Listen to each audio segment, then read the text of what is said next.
We don't know what's going to happen here. I wish we did, but we don't.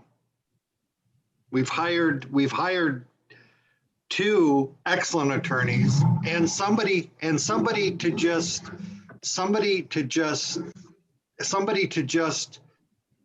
listen to them. And now we're going to see what's going to happen.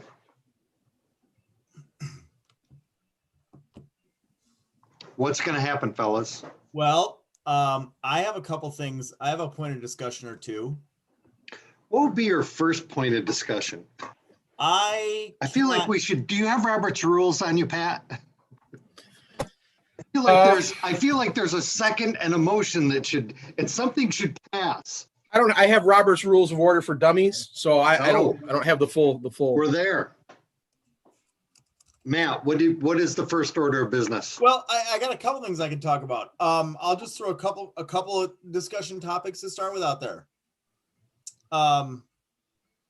Number one, the Tiger King pardon or lack thereof. Number two, how much we're almost a year into Zoom court, and I cannot tell you how much I absolutely hate every aspect of it. We had a Zoom meeting that you weren't involved in. I forgot about it. It was a Zoom meeting about Zoom meetings. The first topic was, hey, do you have any criticism about this? And I was like, I have a criticism. How come every single court has different rules and some courts do Zoom, some don't, and you can never tell what to do, when you do it, how you do it. And the thing is that was expressed, heads nodded, and that was it. And we're done. What I loved about it, I caught bits and pieces from people who were there. It was, okay, well, we're going to expand to just about all remote, unless you absolutely have to for civil, because we can't have people in the courtroom. And yesterday and today, I was getting March 1st jury trials. I have probably somewhere between March 1st. Yeah, same. 1,000 and 1,500 juries set for March 1st. There are zillions of them. Same. So March 1st? We can't have people in the civil courtrooms, but we're going to stack them like cordwood in the criminal courtrooms. That makes I was told so much sense. Today in Woodstock, because I appeared in 4 different places today. Thank God for Zoom. I was told today in court that they were going to be restoring, there were going to be no early February juries, but there could be late February juries in Woodstock. The week of the 22nd is when they could potentially go. Based on what they're setting, I think that's their target date, February 22nd. Where does this target come from? I don't know. I knew this was going to happen because it cracks me up. So our numbers spike. They're crazy. We panic and completely shut everything down, kind of, except for Woodstock, because Woodstock is apparently a bubble that doesn't matter. But the numbers are going the right direction, right? So rather than say, maybe we should make minor tweaks or we should do things that keep encouraging these, like, let's start with schools first, right? We don't have to rush into jury trials. Let's do things that are minor where we can see if the numbers go back up or not. Now we're just going to hit the open button again in Woodstock. I mean, how ridiculous is it to expect possibly in 3 weeks, when they're saying another 100,000 people are going to die in the next month or whatever, jurors who are coming to court under the auspices of possibly being held in contempt if they don't. Like, how ridiculous it is that we're telling those people they have to come sit in a jury box around other people. It makes no sense. Well, there's a second thing too. The type of person who will respond to that request is not a good juror for me. No, not even a little bit. Well, I've spoken ad nauseum about how the setup, the configuration is. We're going to go back to that Shakespeare theater in the round type of jury trial, which is just absolutely a disservice to our clients. And I mean, quite honestly, you're going to have a situation where somebody's, 60 feet away from the witness. They're not going to be able to assess the credibility. And our client is going to be rushed into a jury for what? Do we get a ribbon? Is there some sort of ribbon ceremony that I don't know about for being the first one again? It's a medal. It's like a triathlon. Everybody gets a medal. Who had the last jury trial? You had the last one? We all banged him out I think I might have had the last one. Mine was the second week in October. Oh no, mine was way after that. I'd have to go to my calendar to look, but yeah, I had one that was way after that. And the thing is that I had 3 jurors booted because they said they were uncomfortable. And then I noticed in the veneer that I had, and I mean, I don't mean this in a bad way, but I had all rule followers. Like the rule says you have to go jump off that cliff. Okay, sir, jumping off cliff. And you're like, I need people to think about what happened here. I don't need rule followers. I need thinkers. And I didn't have a lot of them. I know that the jury I did in almost 21 years of doing this, I've never had a juror say that he couldn't serve because 2 days later on a one witness trial, he had a dental appointment for a toothache that he wasn't taking ibuprofen or anything for, but that because of that appointment out there 2 days, he would not be able to concentrate on the jury trial and got dismissed for cause. Like, I think that the pool of people, the pool's getting chopped before these people show up.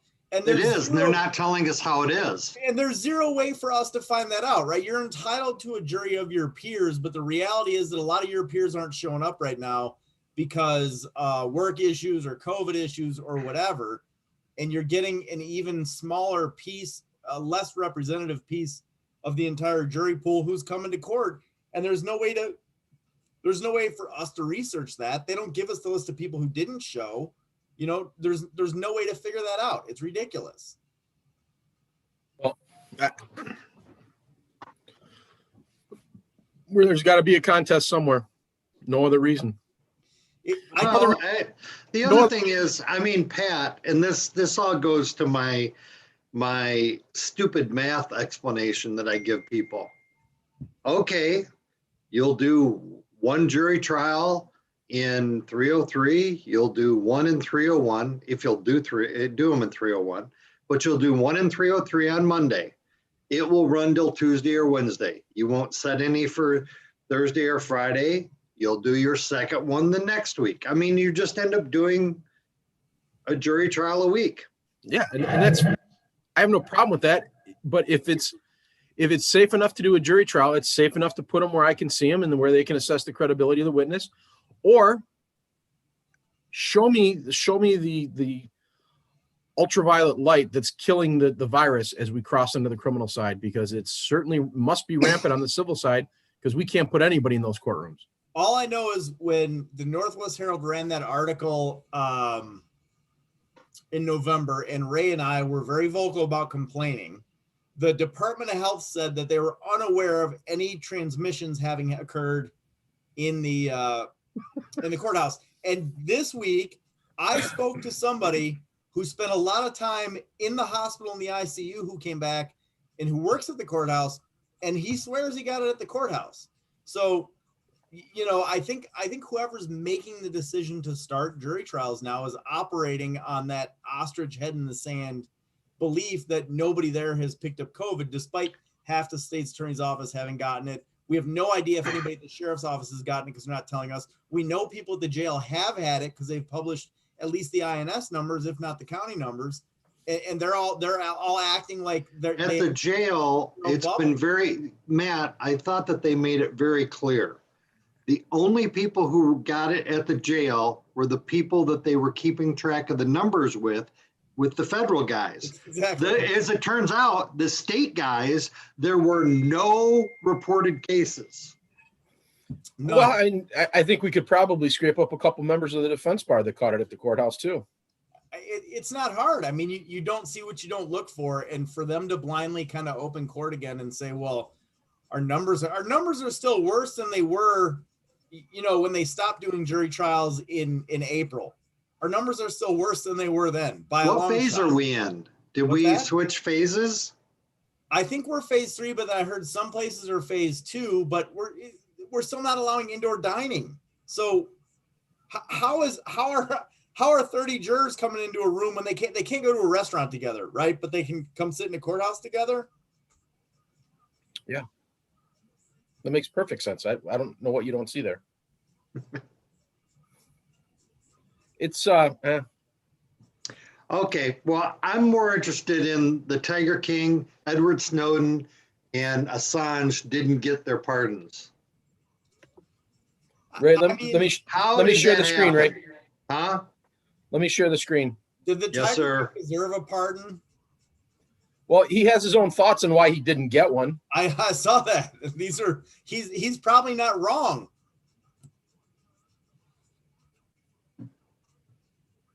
Okay. This is why Joe Exotic thinks he didn't get a pardon. Pat, it wasn't just too gay. Didn't he say too innocent and too gay? I believe he did, yeah.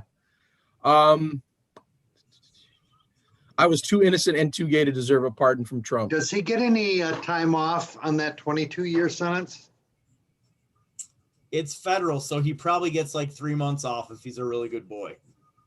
For the record, all I ever asked for was the truth and evidence to be told in my defense, noting that the limousine and other vehicles that had reportedly been secured for his release were not my idea, nor did I rent them. Did you see the limo he had there? Somebody had rented for him. Yeah, it was like an old Dodge, like a Dodge truck, right? It was either a big Ram or an old, like an F-350. Yeah. One of the longest stretch jobs I've ever seen, plus the bed. It was awesome. Awesome sauce. Awesome. But yeah, old Joe Exotic. To be honest with you, I'd forgotten that he was even hoping for a pardon until shortly before Donald's departure. And I was kind of hoping to maybe see a Joe Exotic pardon because, damn it, it's been too long since we've had Joe Exotic in our lives. I think that guy needs to stay there. I don't need to hear another word he has to say. How does Snowden not get pardoned? What? How does Snowden not get pardoned? Well, didn't Obama say the reason he didn't pardon Snowden was because Snowden didn't come back and avail himself and become part of the process ahead of time? Yeah, which would, if I was Trump, means, okay, boom. If Trump says no, I'm sorry, if Obama says no and I'm Trump, I say yes. How does that not a thing? I don't know. I was looking over the local pardons, and I mean, he pardoned a lot of non-political. You know, I know he pardoned somebody who's in Lombard and basically got a life sentence for drugs, but had been out on supervised release on an ankle monitor. So it'll be interesting to see how those pardons shake out, because I don't think anybody's, really tracked them yet. But it seems like a lot of those are not the people you were expecting him to pardon. As far as I know, he hasn't pardoned his family or anything, right? Well, I think that he met with an attorney that said that if you pardon your family, they have to testify against one another and like maybe testify against you. And then it's questionable as to whether you can pardon yourself, which I disagree with. I think a president can pardon himself. Wait, but how does that make a difference that the pardon? So you have a right to remain silent because it might be used against you in a trial. Right. If it's never going to be used against you in a trial, then you don't have the right to remain silent. Except, Ray, that even if you are not pardoned, I can in one sentence give you immunity and force you to testify anyways. Same thing. Yeah. They could. That's what I'm saying. That if a lawyer gave Trump that advice, either the lawyer was lying to him to keep him from doing it, which might not have been a bad move politically, or two, didn't know what he was talking about, because I don't see that as a solution to a problem that is real. I don't know why he couldn't. He didn't. Well, as far as we know, he didn't. I don't know why he couldn't pardon himself. Everything I've read that said he can't do that, it didn't. He has the authority I to. don't think he pardoned himself and his family because in his mind they've done nothing wrong, and they are not going to be the targets of an investigation because they've done nothing wrong. I think that, I mean, I'm guessing because I don't know the guy, and for him to pardon would be a sign that he's admitting that they could be the targets of an investigation. So, well, I think that's part of the application for a pardon. There's got to be an admission of guilt. So maybe that's it. I mean, maybe that's why he wouldn't. I don't know that that's why he couldn't. But I don't know. I don't know. The pardonee has to say something. I think there has to be an admission of guilt. Huh. I don't know. Okay. I don't know. So, I mean, I could be wrong. You see, this is where I think that Trump fell down. He had the opportunity to expand our understanding of pardon law, and he didn't do it. I'm gonna give you guys my claim to fame with pardons, and Pat might have been a part of this problem or part of this too, and not know. Pat, when did you graduate from NIU? When did I? 91?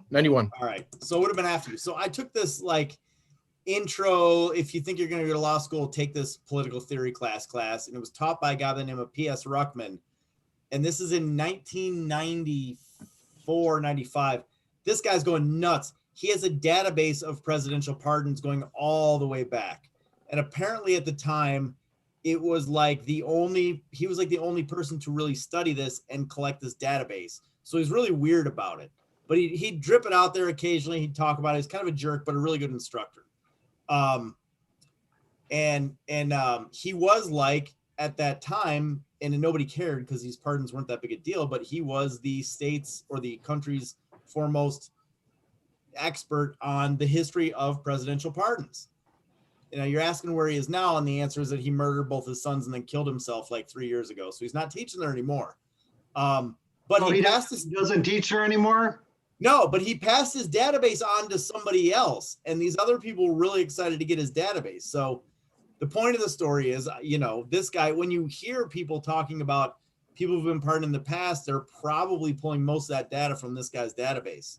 And he used to teach at NIU, and I took his class. So there's that. Now he's dead. In 1915, the Supreme Court said of pardons that, quote, acceptance carries a confession of guilt. So that's you don't have to admit it to get it, but if you accept it, it can be used as an admission of guilt. All right, which if you're going to get sued civilly is a problem. Well, I'm looking up this Burdick case. I think that's it. Yeah, so if you're going to face civil penalties and you pardon your family preemptively, you could be walking into a bigger problem. And I've said this all along. I don't think the Biden administration is going after any of them.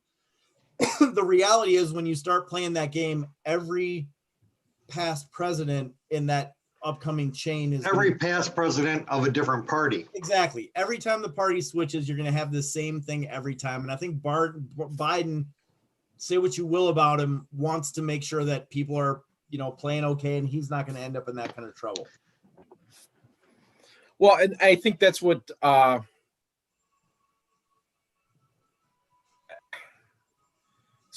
somebody has to be discussing that with him, just to kind of put this, for two reasons. Number one, just in case you don't know what's going to happen in Joe's term, and number two, just, you know, put everything behind you. And that's some of the things that I'm seeing on, you know, on the interweb highway and on TV, and you know, everybody wants unity. I think if you pardon Trump or pardon the rioters or pardon, you'd probably piss off just as many people as you calm down by it. So isn't that a problem with the impeachment trial?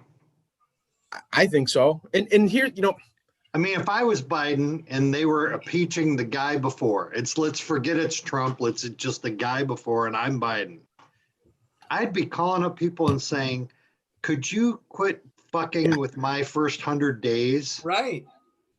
Well, I have stuff I have to do. I won this spot.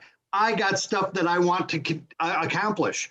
Well, I do not want to accomplish you guys sitting there in a room and going, "Oh my gosh, and then he did this, and then he did that." Well, they're not going to. That's going to interfere with all of his appointments, right? Because you're not going to be able to do.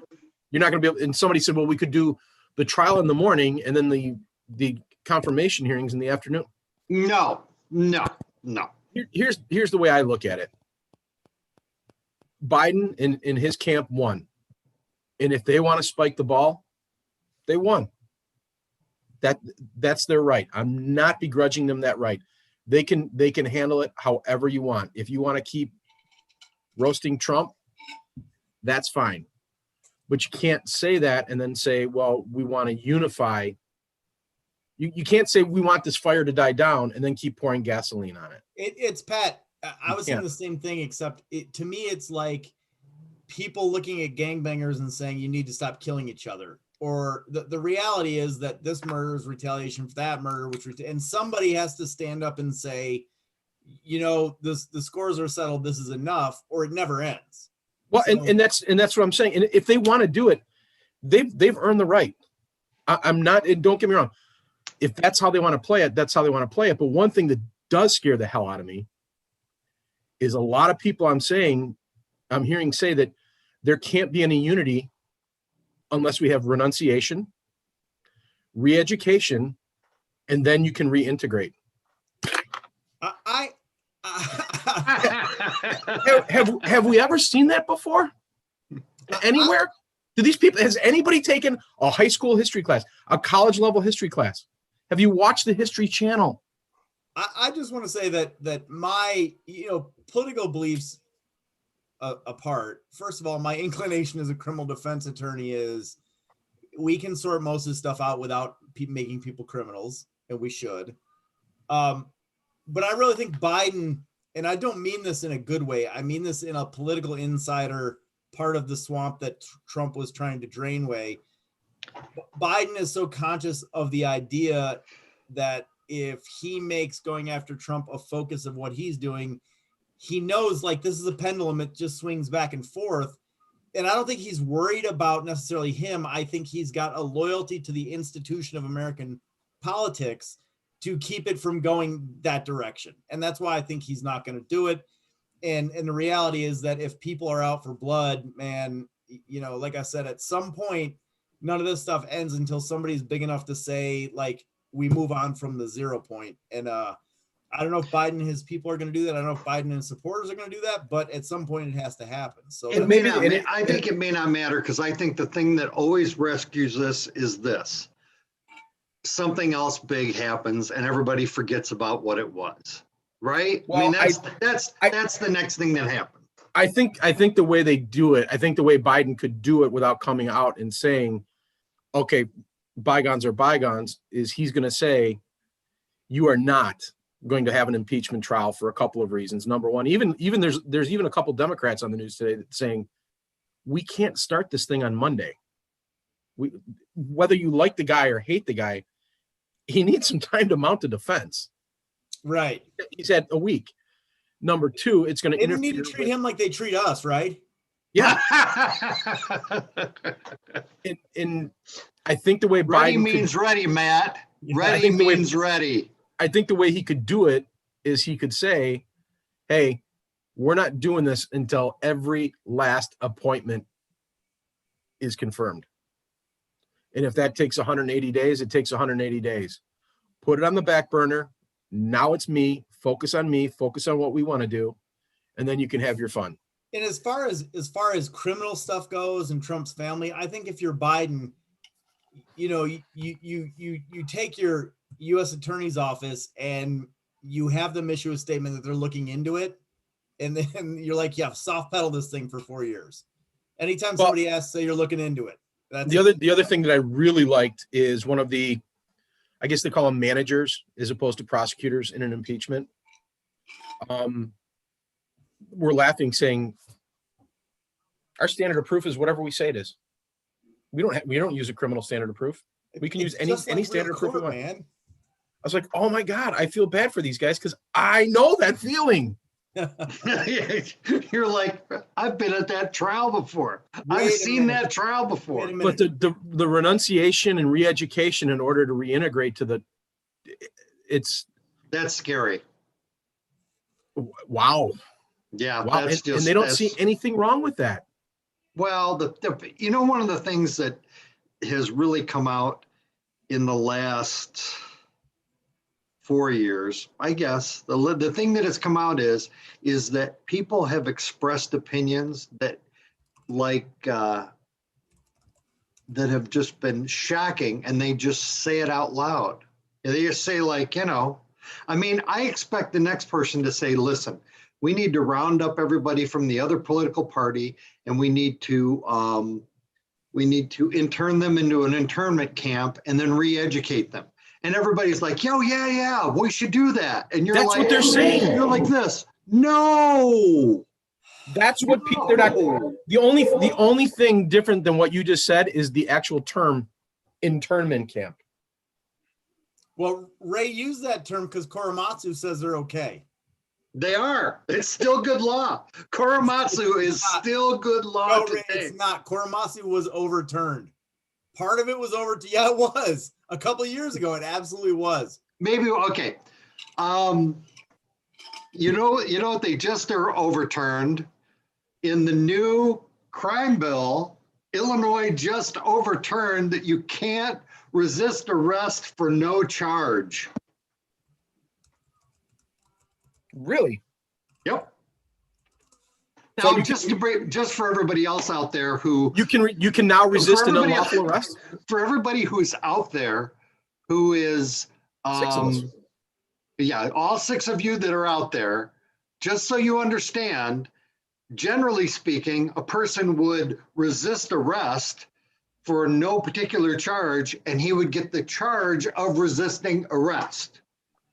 The law now says that you can't resist arrest unless there's a charge that there's a basis for the resistance of arrest. Now, that doesn't mean that you can't aggravated battery a police officer, batter a police officer. It doesn't mean any of those things. Those are all still good.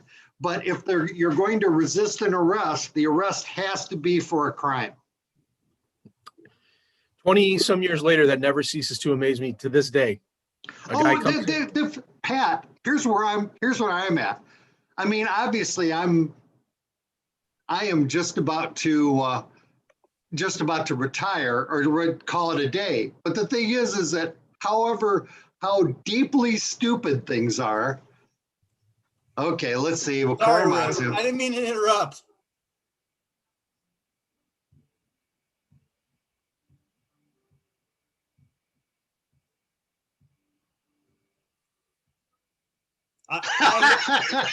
Korematsu was gravely wrong the day it was decided.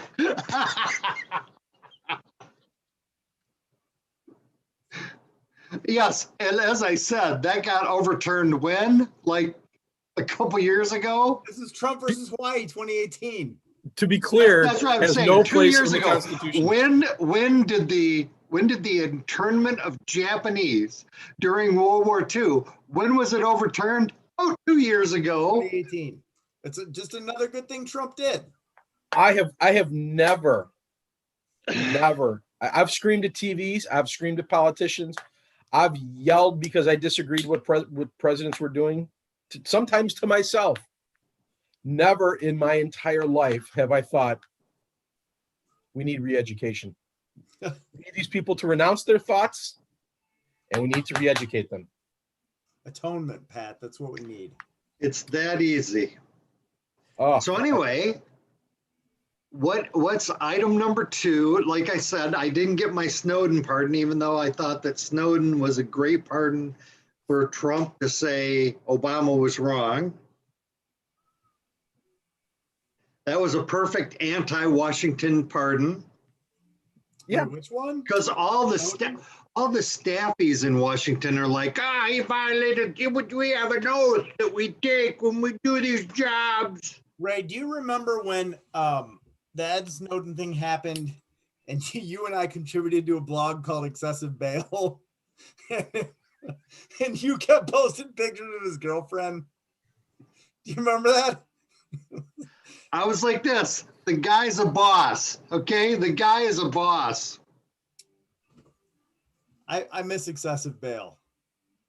We can redo it. I I think I think you'd have to do excessive bail in a video form now. I don't think anybody would really read it before, but I don't want to say we were ahead of our time. We were on a different time than the rest of the world. Pat, we had this and that's blog. changed how? Ray and I had this blog. We started maybe in like 2010. It was called Excessive Bail. And it was basically just stream of consciousness stuff about whatever Ray or I wanted to talk about, man. And it was out there. And we actually lost the webpage to a guy and something of a, but Ray just kept posting Snowden's girlfriend because people would click on it. So Good for him. Oh man, I'm gonna see if I can find that post. What? If you can find that post is. And I think at one point we may have made Snowden our man of the year. He was man. I think he was man of the year 2 years running. But he was no. The guy who was man of the year 2 years running. I can't believe you don't remember this. Okay. I mean, first of all, one of our biggest moves was we banned Barack Obama. Right. obviously banned Barack Obama. We banned Barack Obama. And then Ray, our man of the year 2 years in a row, which was not the year he was famous, was the "Don't Tase Me, Bro" guy. Oh yeah. Oh, guys. Don't tase me, bro. That's wow. Yeah, Pat, this was There's like a callback. This was like 2 years after his moment, too. This wasn't when he was in the news. But these were good times, and that was fun, and I wish we could have excessive bail back, but we don't. So, but we lost it. Well, if we ever lose defense lawyers, somebody clipped it from you. Well, we're defense lawyer. Well, sort of. Somebody did, and then they didn't do anything with it, and it died. But defense lawyers watching videos. Oh, do those go away? So what happened is when we hit it big, Ray, I think we got 28,000 views on that video now.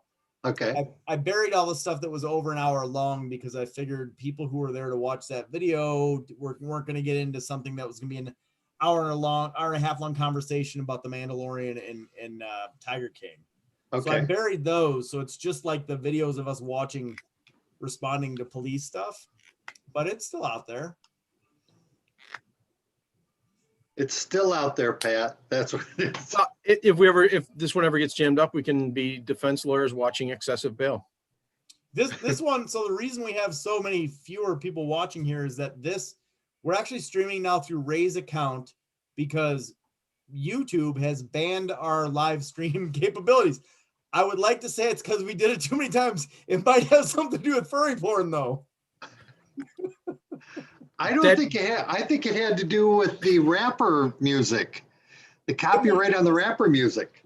Look, this is like one of those things where we're never going to know the why because there are many on that list. But Ray, there are so many reasons for us to be banned. I'm never going to. We never know what the just casually watching those European dudes, and well, Pat and I are like, Ray, get these guys off, and you're like, ooh, I haven't seen this one before.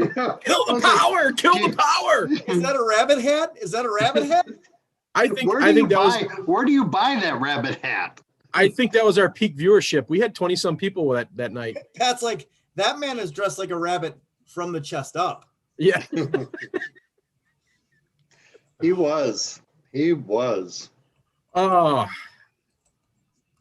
So Matt, down on our agenda list, we haven't got to Monkey Tails yet. I'm actually looking for the Snowden thing in the Wayback Machine to try to see if I can resurrect it from excessive bail. But a couple of things that I thought were interesting, if you guys want to talk about them, is they have rounded up the Proud Boys guy, a lot more people who were involved in the White House stuff. And it seems to me, and I'm just a guy watching news clippings. It seems to me they're cherry picking who they're arresting at this point. They went after Podium guy. They went after Proud Boy guy. They went after sitting in Nancy Pelosi's chair guy. But it seems there's a lot of people that might be getting a free pass on that. And how do we feel about that as defense attorneys? There was a girl that did something. What did she do? Yeah, there was a woman who got murdered, and then there was that dark hair girl who just got arrested yesterday. What did she do? She just might have been a woman. Like, that might have been a combination of we need to get a woman, but also the picture of her that they used to identify her, she was like here, there to the camera. That was a super easy identification. I think she was a family practitioner and they either arrested her or they slaughtered her on Twitter or something. And she gave an interview saying, I wasn't even in the Capitol building. And then the next scene is her like standing in front of an interior handrail on one of the stairs going up. I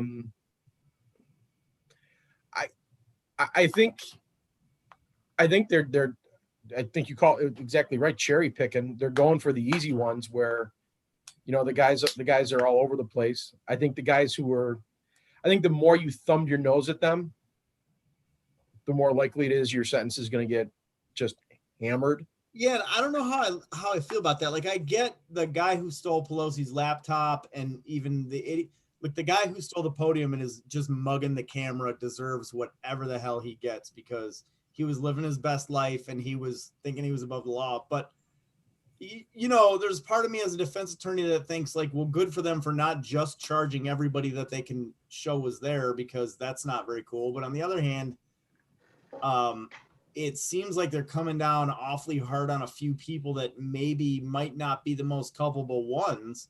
And, is a guy lifting a podium really that much worse than somebody else running around in there? I don't know. Well, don't they have a guy beating a security guard with a baton? They have, yes. They have those guys out front who are beating the cop with, it almost looks like a flagpole or something.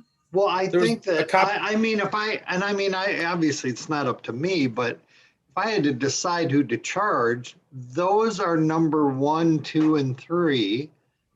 And then as I said, I agree with you. I think podium guy is just a jackalope who's, look at me, And there was a cop that was beaten. There was a police officer who had a riot shield. Somebody stole the riot shield. And he as he was doing that, somebody grabbed the baton and whacked the cop a couple times. A Capitol cop, somebody threw a fire extinguisher and hit him in the head. And then, somebody was beating, I don't know if it was, I think it was Capitol Police with a flagpole with an American flag on it. Which reminds me, I want to revisit a conversation we had last week. So I kind of wondered aloud at you guys about how that Ashley Babbitt woman, how her killing was justified. Obviously, knowing it is justified, it looks justified, it feels like it should be justified, but not being able to wrap my head around like the self-defense law applying. And I talked to Pat about this after, and the reality, I came to the conclusion that you can justify her killing on the necessity doctrine, which means that you're taking an action that is required to prevent a worse result. So in theory, the idea that you could, under that theory, kill her to prevent the rest of them from storming in. And I think that's legitimate defense. But the thing that bothered me about all the chatter about that lady and what we're talking about now with Podium Guy or whatever is the idea that in this era where we're trying to usher in criminal justice reform, the bloodthirsty masses want to say that her shooting was justified because she deserved it. Like, that just doesn't sit well with me. And that seemed to be the public sentiment on that lady. And the law doesn't wrap its head around things that way, and it shouldn't wrap its head around things that way. And if we're serious about criminal justice reform, we need to like rid ourselves of that kind of thinking, because that's not how it works. It seems to me that I bet if a lot of those people that were laughing and taking pleasure in her death, I bet if you went through their Facebook accounts or their Twitter accounts, I would venture to say there were other deaths caused by law enforcement that they thought differently of. That's the thing that bothers me about it. It's political. Everybody's like, well, the cops can't treat those people like this, but that lady deserved it. And I think, who was the Packer who had that awesome tweet that was like, we don't want you to shoot them like you shoot us. We want you to not shoot us. Not shoot us like them. Which yeah. I thought that in a nutshell, that was awesome. Yeah, that was awesome. So everybody kind of cheering this lady's death. And I mean, like, if you read her Twitter and you watch her, it looks like she was kind of on the fringes of being able to control herself and know where she was and even where reality was. But, you know, everybody has to get rid of the idea that people deserve to die because we don't like what they're doing. The reality is that the system should take care of all that self, and saying somebody's killing can be justified based on, you know, the gut response or the gut level response that this person did something they shouldn't have done or didn't listen to a cop is not going to get any of us anywhere. That, I mean, you could use that same justification to have gone in and just mowed those people out on the West Coast in was it Portland, Seattle? Yeah. That's an insurrection. Those people should die, but they shouldn't. And you shouldn't go in there and mow those people down. And if you did, you're a sick bastard if you're cheering for those people getting killed too. I mean, it's just. I really hate the hypocrisy of it all, and I don't really claim to be either one party. I vote for who I think is best, and I just, like, that stuff drives me nuts. It's like we have a very strong opinion about justice until the person being killed is on the other side of things. Oh, look what we found, guys. By Law Dude. Oh, wow. This is Ray. I think Ray posted this picture like 3 or 4 times. That's Law Dude represents people charged with DUI in McHenry County. Doesn't know anyone as awesome as Edward Snowden. Those are some nice cupcakes. His girlfriend is an acrobatic pole performer. Ray. She's kind of ripped. She's acrobatic, Pat. I thought I made that very clear. The stuff Nancy Grace does not want you to hear. Oh, man. We had so much fun, man. We had so much fun. The most popular post ever on there, Ray had to go to Rolling Meadows for a DUI, and he was exposed to, they use a service to do DUI evaluations called Central States Institute. And Ray apparently went there one day and had a bad experience with Central States, and comes back and just right off the top of his head writes this thing called "Is Central States Institute the Mob?" And it would get like 300 views a day because he just called these people the mob. It was awesome. I don't think you're far off. I got into you can set your own prices. You can do whatever you want. You can do whatever you want, Pat. The internet used to be a safe space for how did we not get arrested for the stuff we did on that? Do you remember, how did we not get sued? We won a bunch of fake awards. Do you remember this? Somebody gave us, do you remember some sleazy company? The best criminal justice blog. Yeah, it's a major award. It's a major award. Oh, man. That's going to be one of those things, Ray, when we're dead and gone, you know, like they discover some author or artist's writings well after he's gone, and they realize how genius that person was. This is a place that they will never do that for. It's never appreciated in its own time, gentlemen. Your time will come. You won't be here to see it, but your time will come. On the plus side, the Bears are going to get Deshaun Watson. Said so on the radio. The Bears aren't getting. Deshaun Watson has zero reason to come here. Why would Deshaun Watson come here? Money? Yes. The money's set. Wherever he goes, he's going to make the same money. What the Bears are known for is paying a lot for quarterbacks. That's what we're known for. But not getting very much. So, you know, there's the yin to the yang. Our only major quarterback accusation ever was Jay Cutler. who I still like. I didn't hate Cutler. I'm a huge Cutler fan. You guys know I'm a big Clemson fan. Have been for a long time. All I wanted in 2017 was to come home from work and hear that with the third selection, the Chicago Bears have taken Deshaun Watson. Part of my burning contempt for the Bears organization and Mitch Trubisky as a starting quarterback is because Deshaun Watson is not the Bears quarterback.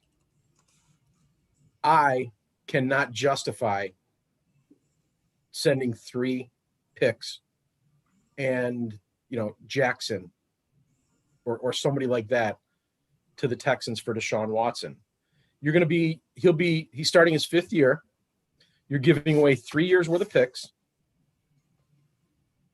You're not going to have any first rounders to rebuild with. And he's going to be in a first rounder last year. Who cares, right? And assuming you can do something through free agency, which you won't, but assuming they do, when you're good again, Deshaun Watson is going to be in year 10 or 11 or 12. And it will have taken you not 1, but 4 first-round picks to get the guy that was there without trading up at number 3 in 2017. Let me tell you the flaw in your reasoning, Pat. Bears. Here's the flaw in your reasoning. You think first-round pick, guy who can come in immediately and play, when you should be thinking first-round pick, Stan Thomas, Alonzo Spellman. Like, have you seen first-round picks mean nothing to this organization? And I'm saying that they outkick any previous performance on first-round picks, and 2 of those 3 actually can start. Not be studs, not all pro, can start. And you're going to have another Trubisky caliber pick out of there for sure. Where's Leonard Floyd at these days? Wasn't he a first rounder? He is. He actually got out of him. He did fairly well with the Rams, but he also had a lot more around him. Well, he was getting better towards the end of last year, but my point with Leonard Floyd is that's a typical Bears first round pick. We think we got some kind of thing that we're going to get a steal on, then we're not going to develop the guy, and then we're going to get rid of him when he's probably actually becoming good. But we can get back to law talk in a minute. But Pat, here you go. William Perry, Neil Anderson, Jim Harbaugh, decent first round picks. But look after that, 1988. Brad Muster, Wendell Davis, Donnell Wolford, who was better known as a stripper, Trace Armstrong, Mark Carrier, legit, Stan Thomas, Alonzo Spellman, Curtis Conway, Jonathan. Which of these guys showed up for the Walt Harris was an excellent rookie. But I mean, look at this terrible Shea McClellan, Gabe Karimi, Chris Williams. These are the guys you're worried we're giving up, Pat?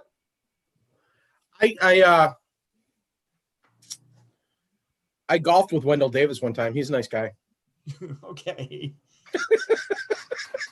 McClellan never played a game, right? He did. No, I'm thinking of Gainesville Adams, who never played a game, right? Sat out didn't play his first year and then ended up dying, unfortunately. But Kevin White, where's Kevin White now? I think he's back in West Virginia selling cars. So look at this. Kyle Long. So you go back to 2013, Kyle Long not playing. Kyle Fuller, okay. Kevin White, no. Leonard Floyd, no. Trubisky, Rokon, legit. So tell me the reason you won't give up first rounders for Deshaun Watson. Because that's 3 years worth of picks we don't have to trade away for average guys.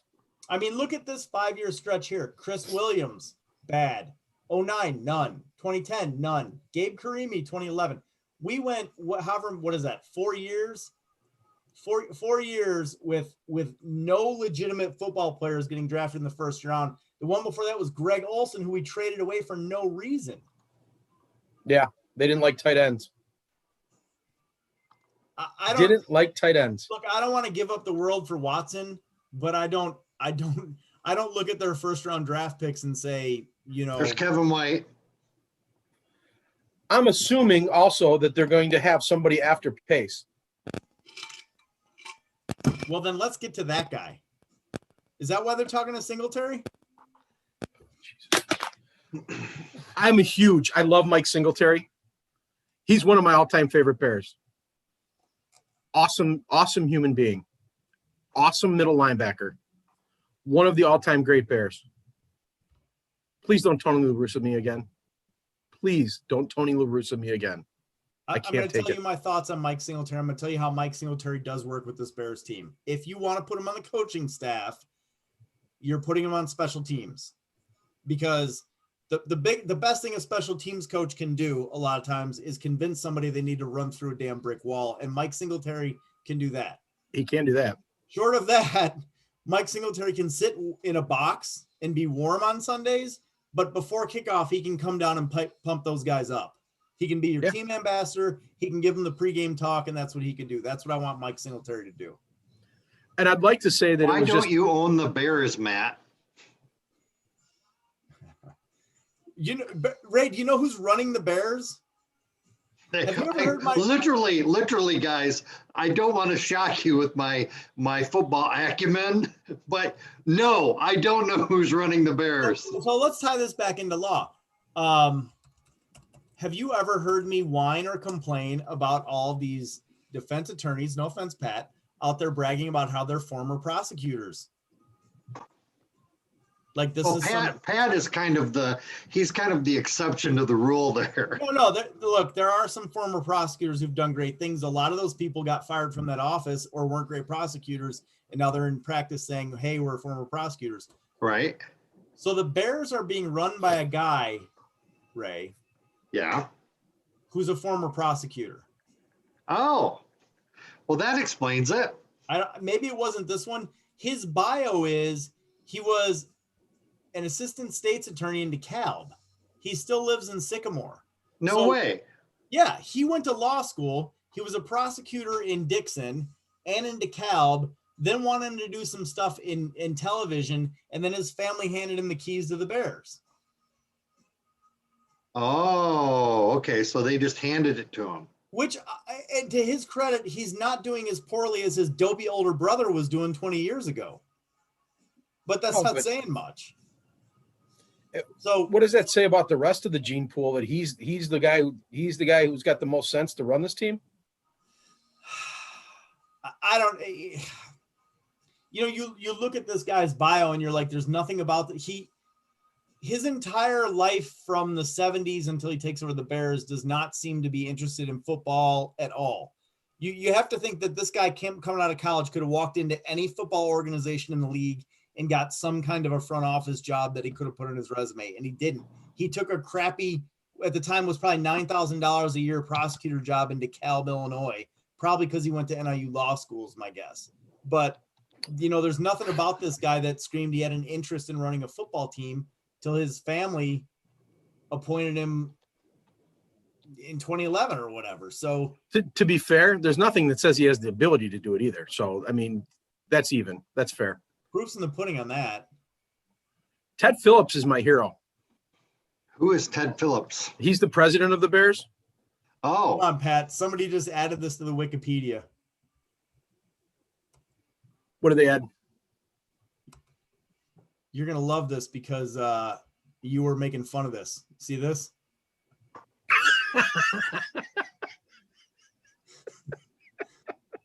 This whole last sentence just got added after last week. So Ray, what happened is after the Bears lost the playoff game that they didn't belong to be in, everybody was basically screaming, it's time to start firing people. They hold a press conference and they come out and they basically say, we're not firing anybody. Everybody's collaborating really well. We want to keep collaborating, collaborate. So somebody with a bit of sarcasm went on the Wikipedia page and added that in there. I believe between Phillips, McCaskey, and Ryan Pace, the general manager, they use the term collaboration almost 20 times, or some form of collaborate. Gentlemen, next week we're going to have to talk more about law. I'm going to what do you want to talk about next week? I'm going to have to put my foot down. What we're going to do is we're going to let our one other viewer determine what we talk about. Just put it right there in the comment. You put it in the comment and we will talk about that next week. Here's a thought. I just want to put this out there. Okay. Because I know how the people loved it. Maybe tomorrow or next week, we review our predictions from, was it like April or May? Can we find them? we engage in another round of predictions. Did we put them on Twitter? Yeah, they're on my Twitter as a poll. I can dig them up somewhere. Okay, well, next week, predictions and what happened. I think we're going to Gentlemen? find that we were fairly Nostradamus-esque. I'll tell you what, the few of them that we had, we were like this. How did we do it? Why weren't we buying those stocks? I think I was off on the jury trials by like 4 days or something. I mean, Oh, I know. I mean, all of them were what, they were scary, very, very, very accurate. Okay, gentlemen, Adios. adios.